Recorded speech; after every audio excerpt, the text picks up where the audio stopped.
สวัสดีทุกคนนะผมขอต้อนรับทุกคนสู่เปิดจอรอรีนะผมแล้ววันนี้เรามาดูคนรักรุ่นพี่กันดีกว่านะผมกับการรีแอคชั่นครั้งนี้นะครับผมก่อนที่เราจะเริ่มเนี่ยขอไปขอบคุณทุกคนก่อนนะครับผมซึ่งเพิ่งที่จะได้ตั้งคำถามไปเนาะสอบถามทุกคนไปว่าคนรักรุ่นพี่เนี่ยทำไมถึงการเรียงตอนมันดูแปลกๆทำไมมันมีหลายตอนจังเลยมันแบบต้องดูอันไหนอะไรเงี้ยทุกคนมาตอบเยอะมากนะทุก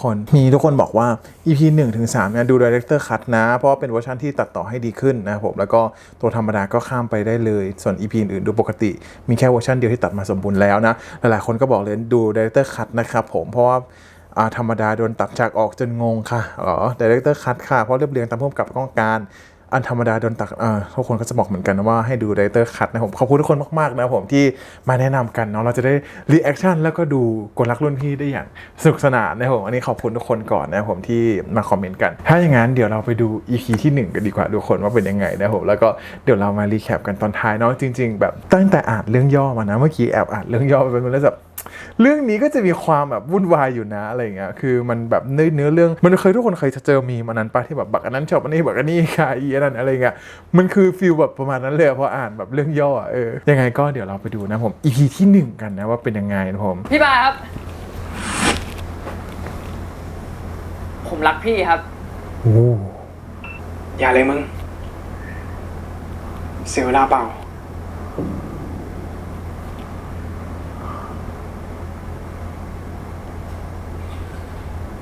ทำไมอะพี่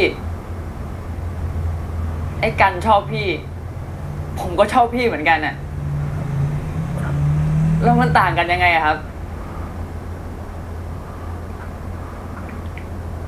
ต่างดีวะเพราะเขาไม่รักเราไงโอ้ไม่ให้คนลุกเลยอะ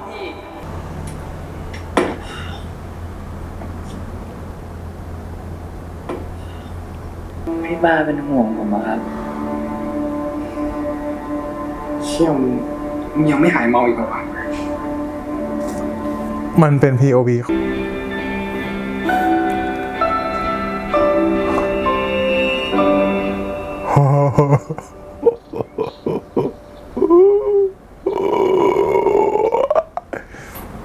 พี่บาครับ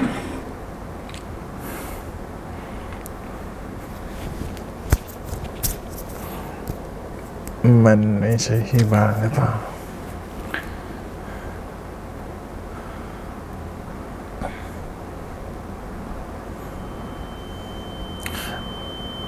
แต่มันเป็นบักพี่วี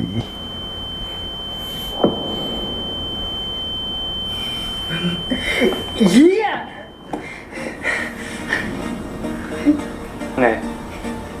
เมื่อคืนมึงสนุกไหม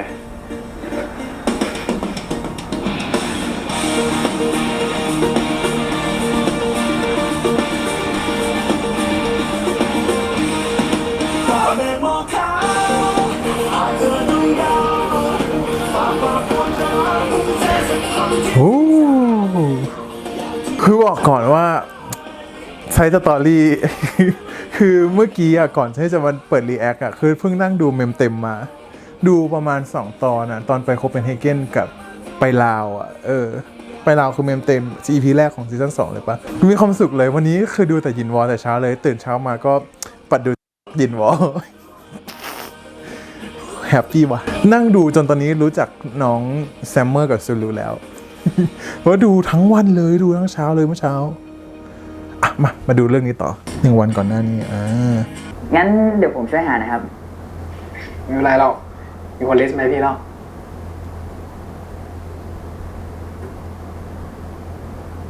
ไอ้หมอเหรอครับ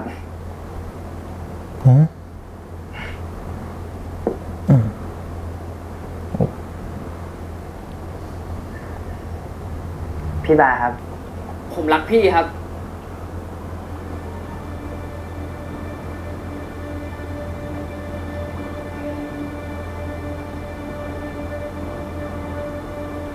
อย่าเลยมึง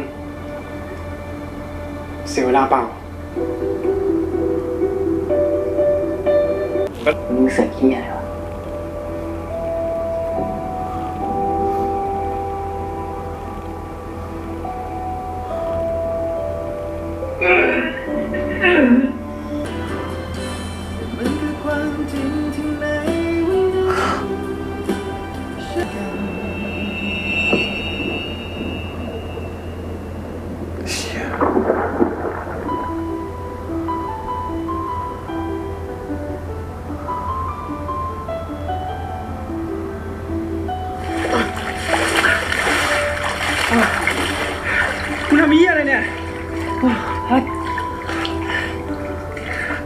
เป็นไรปะ กูไม่ได้เป็นไร แล้วนี่เมื่อกี้มึงทำเหี้ยอะไรอ่ะ มึงเลิกยุ่งกับกูทีเถอะ เฮ้ย กูมาช่วยมึงนะเว้ย อะไรวะ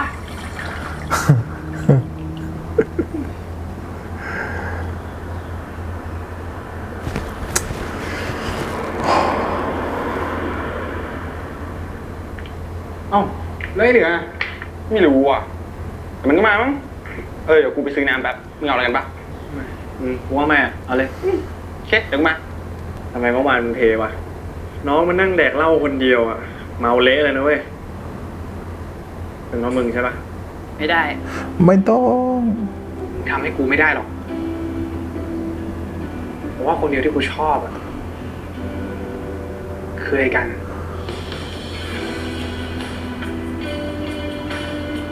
วันนั้นกูรู้สึกไม่ดีอะกูเลยไม่อยากให้พวกมึงรู้สึกไม่ดีไปด้วย กูเข้าใจมึงแล้วเว้ยแต่กูว่ามึงก็พูดแรงไปหน่อยวะกูไม่อยากให้มันเป็นแบบนี้อะแต่กูไม่ให้ความหวังมันก็ให้มันเจ็บกว่าเดิมเมื่อวาน อะไรล่ะวันเกิดทั้งทีจะมาช่วยแฟนทำรายงานอยู่ไม่เป็นไร งั้นเอางี้ เดี๋ยวพรุ่งนี้มีจะรีบกลับ แล้วเดี๋ยว เรามานอนดูซีรีส์กันนะคะ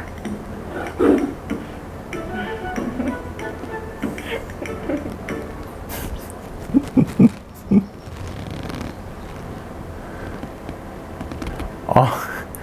อันนี้เคยเห็นมันเป็นตัวอย่างทีเซอร์เทรลเลอร์ปะ เฮ้ย เฮ้ย เดี๋ยว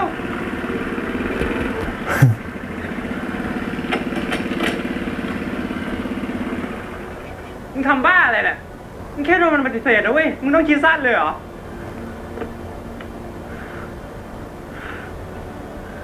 กูไปเค้นได้บ่าไปแล้วนะเว้ย มึงเลยมากระโดดสะพานประชดมันใช่ปะ มึงบ้าปะเนี่ย กูไม่ทำอะไรแบบนั้นหรอก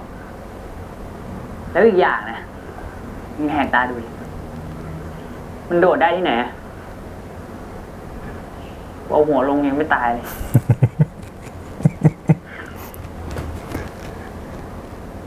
แล้วมึงมาทำอะไร ต้นสะพานขาวขออะไรก็ได้ไม่ใช่เหรอ สะพานขาวเนี่ย เขาให้นั่งรถกั้นหายใจตั้งแต่หัวสะพานยันท้ายสะพาน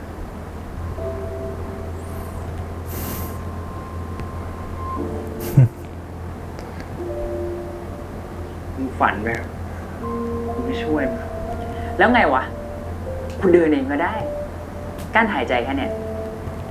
มันยากตรงไหนวะ ไกลอยู่นะ เดี๋ยวมึงตายหาหวันเพื่อนกูได้รู้สึกผิดอีก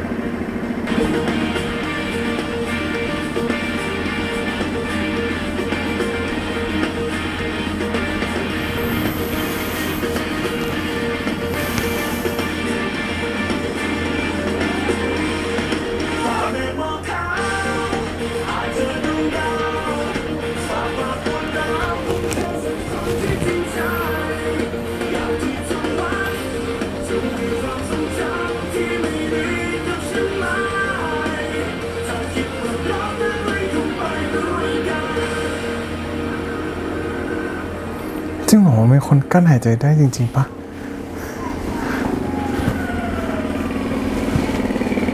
มันเป็นตำนานจริง ๆ ใช่ไหมของมอขอใช่ไหม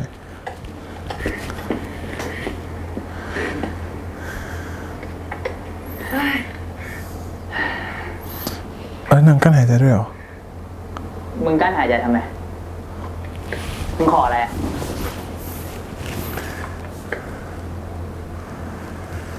มึงขอให้กูเลิกยุ่งกับพี่บาใช่ปะไม่บอกก็รู้ มึงก็รู้ดีนี่ งั้นมึงกับกูอะวัดกันไหมว่าคำขอไหนจะเป็นจริงก่อนกันอะ มึงจะไปไหน เดี๋ยวกูจะไปหาของขวัญให้พี่บา ไม่ต้องอ่ะ ขึ้นมา มึงมีเซ็นอะไรมาห้ามมึง กูไม่ได้ห้าม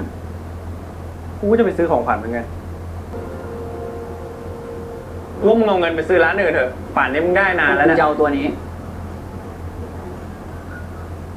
งั้นพี่ให้โอกาสผมได้ปะผ ผมสัญญานะครับ ว่าผมจะทำให้พี่ชอบผมให้ได้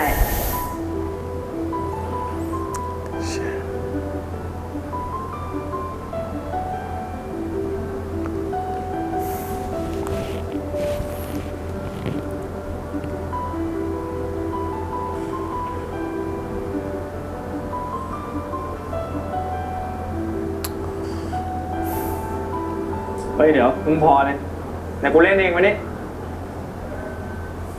กูเล่นให้ดู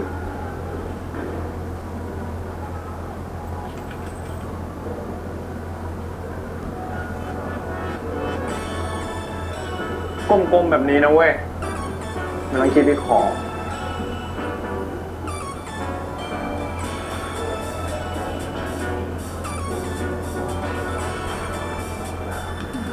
เฮ้ย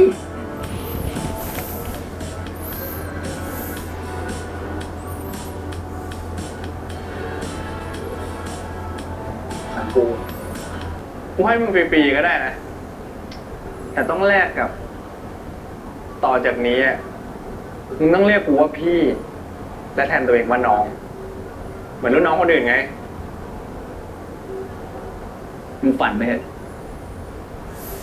งั้นมึงก็หาของขวัญชิ้นใหม่แล้วกันนะ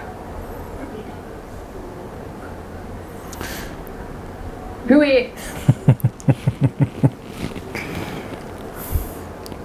ผมขอตุ๊กตาได้ไหมครับ กูไม่ค่อยได้ยินเลยอ่ะยิงพูดว่าอะไรนะ พี่วีผมขอตุ๊กตาได้ไหมครับ ได้สิครับน้องมาร์ค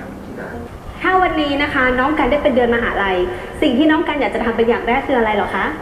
คือ ถ้าผมตอบออกไป ผมอาจจะอดเป็นเดือนมหาลัยก็ได้นะครับ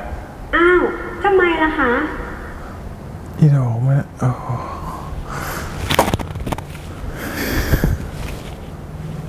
ผมอยากจะขอคบคนหนึ่งครับ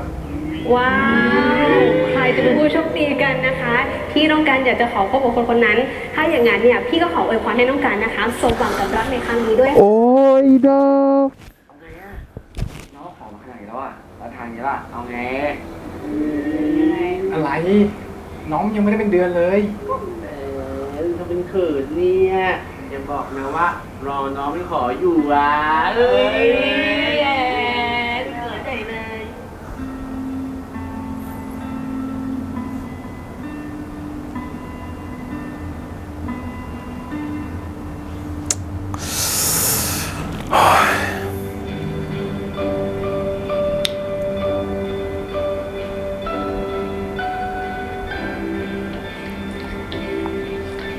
เฮ้ย เดี๋ยว สะใจพี่มากเลยใช่ปะ อะไรวะ ก็เรื่องที่เราไปขอพรไง พรพี่สมหวังอะนะ ดีใจด้วยนะ เฮ้ย มึงฟังกู ไม่ ด้ รู้ วย จะพูดแล้ว ต่อไปเนี่ย ผมจะเลิกยุ่งกับเพื่อนพี่ พอใจยัง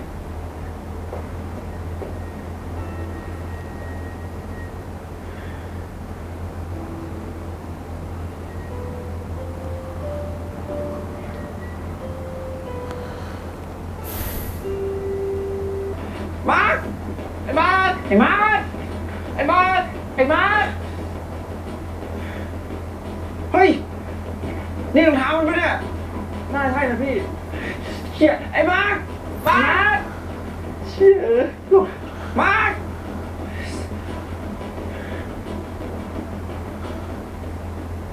เอ้า นี่รองเท้าลุงเหรอครับ ลุงถึงไว้เองทำไมเหรอ เฮ้ยชั่วแล้วแม่ไปไหนเนี่ย อีดอกอะไรวะเนี่ย เอางี้กันพี่วี เดี๋ยวผมลองกลับไปดูที่คณะ พี่กลับไปก่อนก็ได้ครับ ไปรีบกลับไปดูกันดีกว่า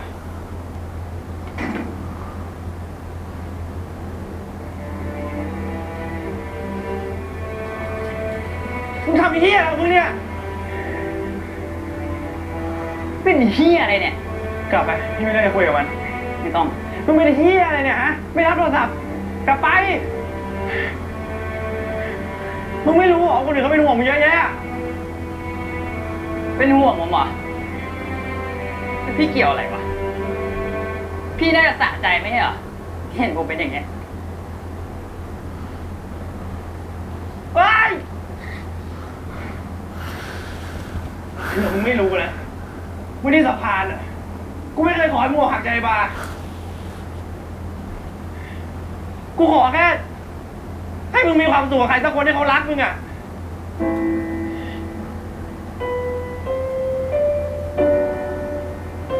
กูก็ไม่รู้ว่าทำไมมึงขอแบบนั้น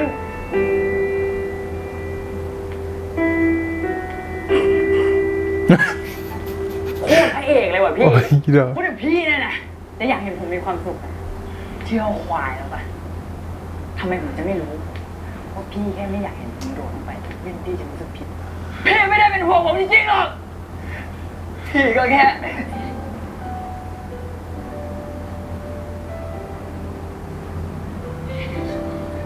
ทำไมมากกว่าที่พูดทำมาแล้ว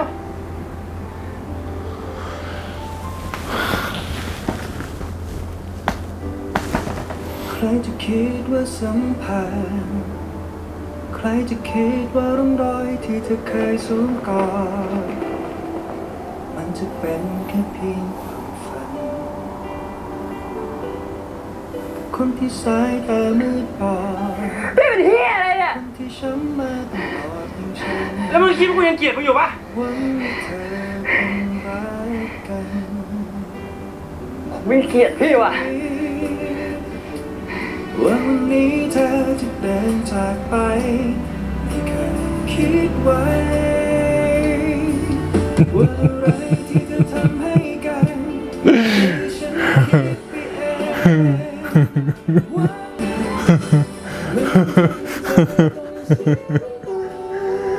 นี่เราซีรีส์อะไรเนี่ยไม่มีตอนต่อไปด้วย พี่สาว คือสามารถเป็นบ้าได้เลยค่ะ ไม่มีคำอื่นแล้วสามารถเป็นบ้าได้เลยค่ะโอ้ยคือมันซีรีส์อะไรอะฮะตอบกันหน่อยนี่แค่ EP ที่1นะจริงเหรอเอาดีๆมันมีซีรีส์เรื่องไหนบ้างไหมที่มันแบบว่าดูสบายๆสนุกอะไรอย่างเงี้ยคือไม่รู้ว่ากูจะต้องรู้สึกยังไงแล้วตอนเนี้ยคือกูรู้สึกเหมือนว่ากูเป็นบ้าไปแล้วตอนนี้ อุ๊ยอะไรกันเนี่ยคิดไม่ออกเลยอึดอัดหัวใจมากมันเป็นตอนแรกที่คือ get feel นะว่าแบบ EP 1มันคือ intro อะไรเงี้ยที่เคยพูดแบบหลายๆซีรีส์ให้ดูจะบอกว่า EP แรกเนี่ยมันคือ intro ยังไงก็พอเข้าใจได้จะปูตัวละครให้เข้าใจอะไรเงี้ยแต่อันนี้ EP 1แบบใด EP 1แบบใด EP 1ที่แบบอึดอัดมากๆไม่ได้อึดอัดเพราะว่าเนื้อเรื่องไม่ดีหรือว่าอะไรไม่ดีนะอึดอัดเพราะว่าแบบมวลความรู้สึกในแบบตอนแรกอะที่มันเป็นตัวละครรู้สึกอะไรต่างๆอะไรเงี้ยแบบมันพาอึดอัดมากแล้วเรื่องราวของแต่ละตัวละครอะไรเงี้ยแบบโอ้ my god 10 ตอนคือกูจะรอดบอตัวละครแรกอะที่แบบรีเลทกับเรามากแล้วเรารู้สึกได้เลยคือมาร์คคือแบบคือเข้าใจเลยว่าชีวิตเรามันก็ต้องผ่านช่วงเวลาแบบนี้มาอะไรเงี้ยแล้วก็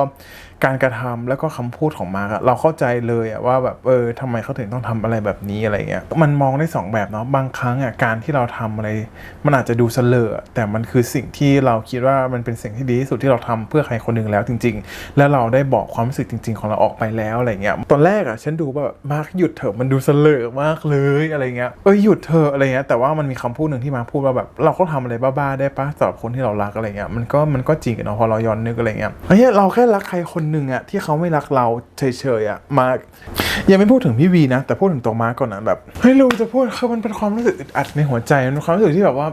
ถ้าฉันเป็นมาร์คฉันก็คงจะรู้สึกแบบคือขณะที่เขาแบบสารภาพรักอะไรต่างๆแล้วอะขนาดเดินไปอะยังไม่มีใครสนใจมาร์คเลยด้วยซ้ำอะที่เขาโดดลงน้ำอะในสระน้ำอะแล้วรู้สึกแบบโอ้โหจังหวะนั้นคือฉันรู้สึกว่าแบบอาจจะเป็นเบสซีนของฉันเลยก็ได้ฉันชอบจังหวะที่แบบนั่งตรงสระน้ำอะอีกคู่นั้นคือเป็นคู่ของ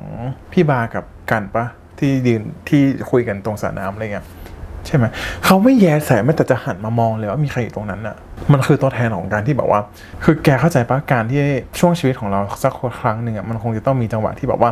เราอะอาจจะรักใครชอบใครด้วยใจจริงๆในช่วงจังหวะชีวิตหนึ่งโดยที่เราไม่ได้สนใจว่าคือเรารักโดยไม่มีเหตุผลว่าทำไมเราถึงรักคนนี้จริงๆอะตอนแรกที่ดูอะซีนแรกที่เปิดมาเลยที่เป็นสารภาพรักอะเราคิดก่อนเลยว่ามันจะปูให้เห็นไหมว่า ทำไมตัวของมาร์กเองเนี่ยถึงชอบพี่บาขนาดนั้นมันมีจังหวะไหนแล้วที่ทำให้ชอบพี่บาขนาดนั้นอะไรเงี้ยแต่พอดูทั้งตอนแล้วว่าอันนี้ขอตัดสินจาก EP 1 ก่อนนะเราก็คิดว่ามันอาจจะเป็นความรักที่แบบว่าจริงๆอ่ะรักมันเกิดขึ้นโดยที่ไม่มีเหตุผลการที่เรารักใครสักคนบางครั้งมันไม่จำเป็นต้องมีเหตุผลเลยก็ได้แต่สิ่งหนึ่งอ่ะบางอย่างอ่ะเราอาจจะไม่ได้ตามที่เราคาดหวังก็ได้ความคาดหวังของเราอ่ะเมื่อเรารู้สึกว่าเราได้อยู่กับใครสักคนหนึ่งที่เรามองเห็นแล้วว่าเขาก็ไม่ได้มีใครนี่แล้วเขาก็บอกกับเราว่าเขาไม่ได้มีใครแล้วเขาก็ยังไม่มีอะไรที่ชัดเจนมันก็ยังคลุมเครือกับอะไรหลายๆอย่างแล้วตัวเราเองนั่นแหละอาจจะผิดที่เราเองนะที่เราคิดว่าเรายังมีโอกาสที่เราจะสามารถที่จะไปเป็นหนึ่งในใจของเขาได้หรือว่าหลายๆอย่างเราเป็นมนุษย์คนหนึ่งอ่ะที่ให้ความหวังตัวเองอยู่แล้วในเรื่องของความรักอ่ะถ้าเรามองเห็นว่าบางครั้งแบบอาจจะม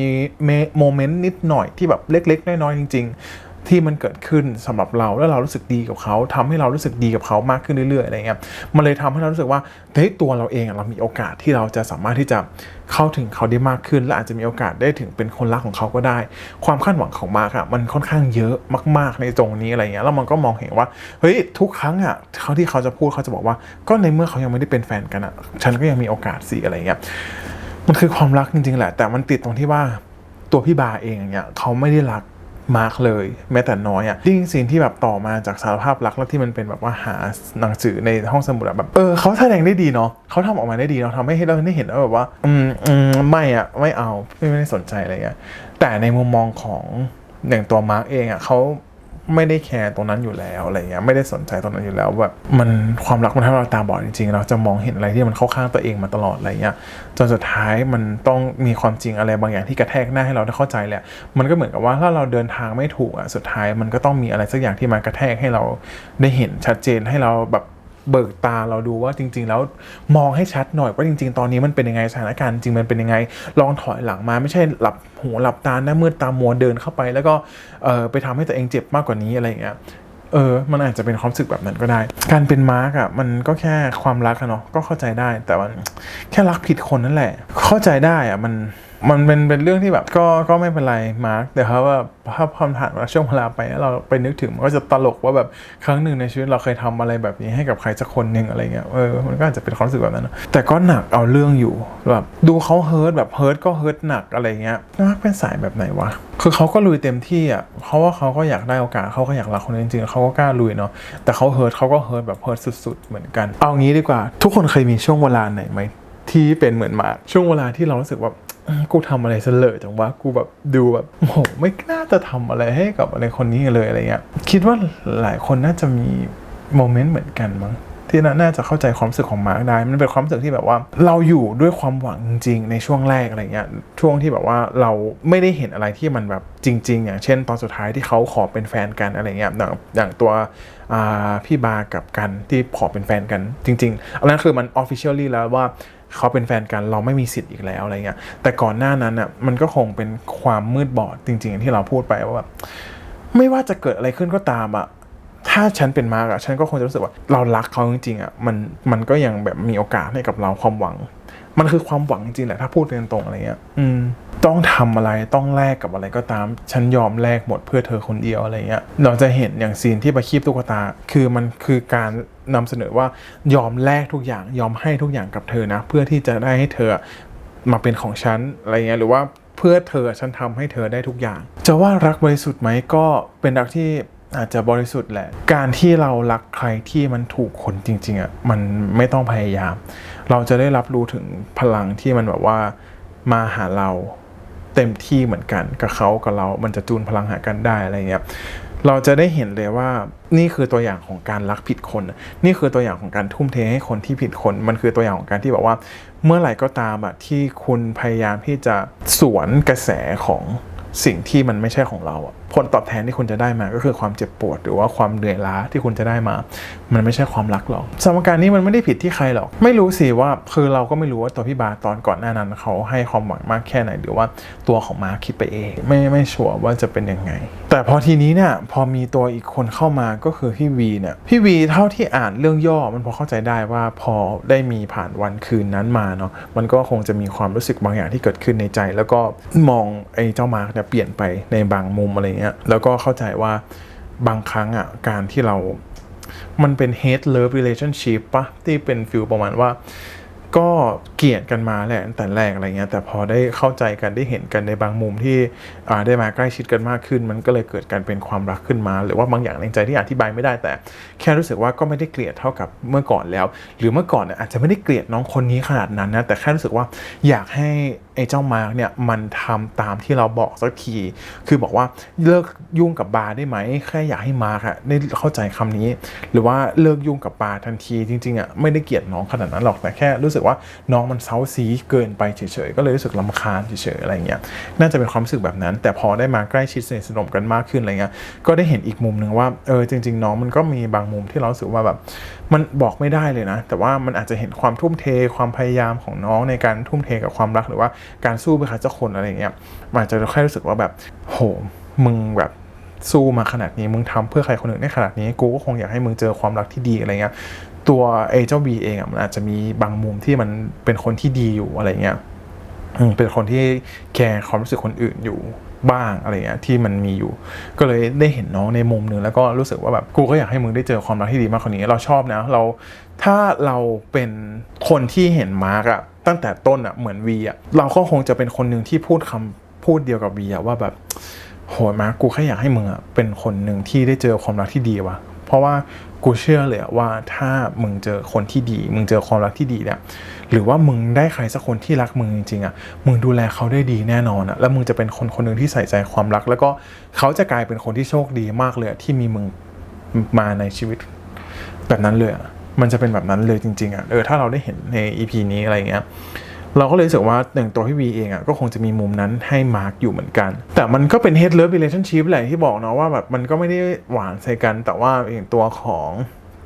มาร์กเองอ่ะมันเข้าใจอ่ะมันเป็น first impression ของมาร์กที่เห็นวีอ่ะก็คือวีเป็นตัวที่กีดกันขัดขวางความรักครั้งนี้มากเจอมึงเมื่อไหร่มึงก็คอยขัดขวางขัดคอกูตลอดอะไรเงี้ยมันก็เลยกลายเป็นว่าไอ้นี่มาอีกแล้วมันก็เลยกลายเป็นความที่แบบแม่งมึงอีกแล้วอะไรเงี้ยมันจะเป็นความรู้สึกแบบมึงอีกแล้วทำไมต้องเป็นมึงทุกทีอ๋อนี่ไงอ๋อจุดเริ่มต้นหรือเปล่าทำไมต้องเป็นมึงทุกทีประมาณนั้นอันนี้คือยอมไปแจ๊กกับโจ๊กเกอร์แล้วปะก็รู้สึกประมาณนั้นคงจะเป็นความรู้สึกมันเลยเกิดเป็นความรู้สึกที่แบบว่ายิ่งพี่วีเข้าใกล้มาร์คเท่าไหร่มันก็เลยกลายเป็นว่ามาร์คจะเริ่มรู้สึกอึดอัดรู้สึกเกลียดรู้สึกว่าคือในความรู้สึกมาร์คน่าจะรู้สึกแบบคือเขาเข้ามาเพื่อก่อกวนเพื่อทำให้เราสองคนแยกจากกันอะไรเงี้ยให้มาร์คกับพี่บาแยกจากกันอะไรเงี้ยคำพูดต่างๆจากปากมาร์คจากแบบเวลาโกรธเวลารู้สึกผิดหวังอะไรเงี้ยมันก็เลยกลายเป็นว่ามองพี่วีว่าพี่วีคืออีกหนึ่งตัวการที่แบบมึงสะใจแล้วใช่ปะมึงเขาว่ามึงเป็นคนหนึ่งอะที่ตั้งใจที่จะมาขัดขวางเรื่องนี้เหมือนกันอะไรเงี้ยก็เลยแบบสะใจเธอแล้วใช่ไหมที่มาทำอย่างนี้กับฉันแล้วก็ฉันผิดหวังอย่างนี้อะไรเงี้ยแต่ไม่รู้ว่าในอนาคตจะเป็นยังไงอันนี้จะถอดเรื่องของที่ทุกคนแบบพูดกันใน